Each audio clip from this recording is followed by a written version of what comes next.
नमस्कार, माझे नाव श्रेया श्रीराम तुपे. माझ्या शाळेचे नाव श्री तिलक जैन विद्यालय पाथर्डी, इयत्ता 6वी, तुकडी ई. मित्रांनो, आज मी तुमच्या समोर कवी अभिमुंडे यांनी रचलेली प्रभू श्रीरामांच्या जीवनावरील कविता सादर करून दाखवणार आहे. दस्तक गिनूंगा.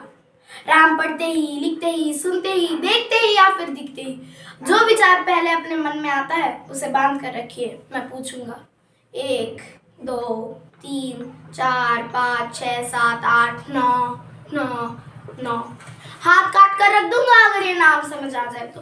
कितनी दिक्कत होगी पता है राम समझ आ जाए तो. भाई राम राम तो कह लोगे, पर राम सा दुख भी सहना होगा. पहली चुनौती ये होगी कि मर्यादा में रहना होगा. मर्यादा में रहना यानी कुछ खास नहीं कर जाना है, बस त्याग को गले लगाना है और अहंकार को जलाना है. अब अपनी रामलीला की खातिर इतना भी ना कर पाओगे. अरे शबरी के झूठे बेर खाओगे तभी तो पुरुषोत्तम कहलाओगे. काम क्रोध के भीतर रहकर तुमको शीतल बनना होगा. बुद्ध जिसकी छांव में बैठे ऐसा पीपल बनना होगा ये सब कुछ, वो भी शून्य में रहकर प्यारे. तभी तो तुमको पता चलेगा तो कितने अद्भुत राम हमारे. सोच रहे हो कौन हूं मैं? अरे तुमने ही तो नाम दिया था कि मैं पागल कहलाता हूँ. नया हूँ यहाँ पे. वैसे तो हूँ त्रेता से, मुझे कृष्ण किसी ने कलयुग भेजा है. भाई बात वहां तक फैल गई है कि यहाँ कुछ तो मंगल होने को है. भरत से भारत हुए राज्य में सुना है राम जी आने को है. बड़े भाग्यशाली हो तुम. वहां पे सब लोग यही कहते थे कि हम तो राम राज्य में रहते थे, पर इनमें राम रहते हैं. मतलब तुम सब में राम का अंश छुपा है. मतलब वो तुम में आते हैं रहने. सच है या फिर गलत खबर? अगर सच ही है तो क्या कहनी. तो तुम सबको राम पता ही होगा.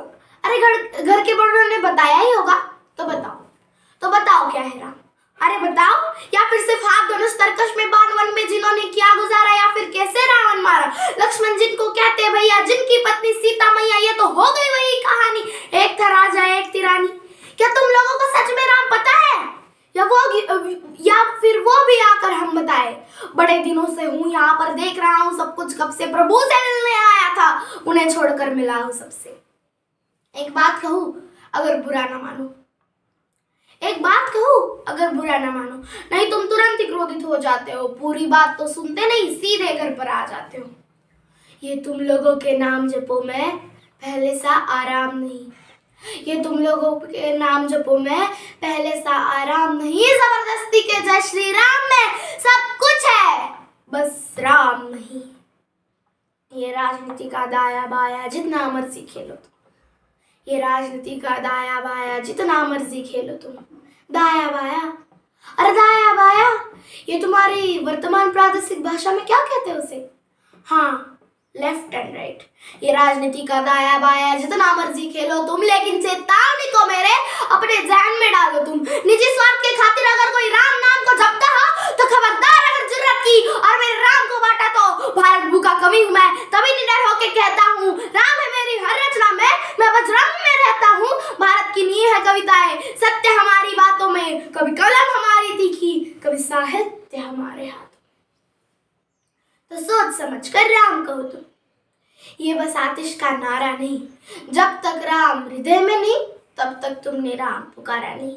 रामकृष्ण की प्रतिभा पर पहले भी खड़े सवाल हुए. ये लंका और कुरुक्षेत्र यही नहीं थे लाल हुए. अरे प्रसन्न हंसना भी है राम, और पल पल रोना भी है राम. सब पाना भी है और सब पाकर खोना भी है राम.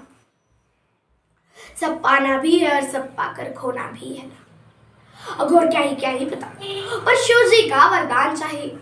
ब्रह्मचर्य का इल्म नहीं, पर भक्त स्वरूप हनुमान चाहिए. भगवा क्या ही पता, पर लहराना सबको होता है. पर भगवा क्या है वो जाने जो भगवा ओढ़ के सोता है. राम से मिलना है ना तुमको. निश्चित मंदिर जाना होगा, लेकिन उससे पहले भीतर जा संग अपने राम को लाना होगा. अवधपुरी का उत्सव है, कोई कसर नहीं. सब खूब मनाना. मेरे प्रभु है आने वाले, रथ को उनके खूब सजाना. वो द्वापर में कोई राह तक है, मुझे उनको लेने जाना है. चलिए तो फिर मिलते हैं, हमें भी अयोध्या आना है. जय सिया राम.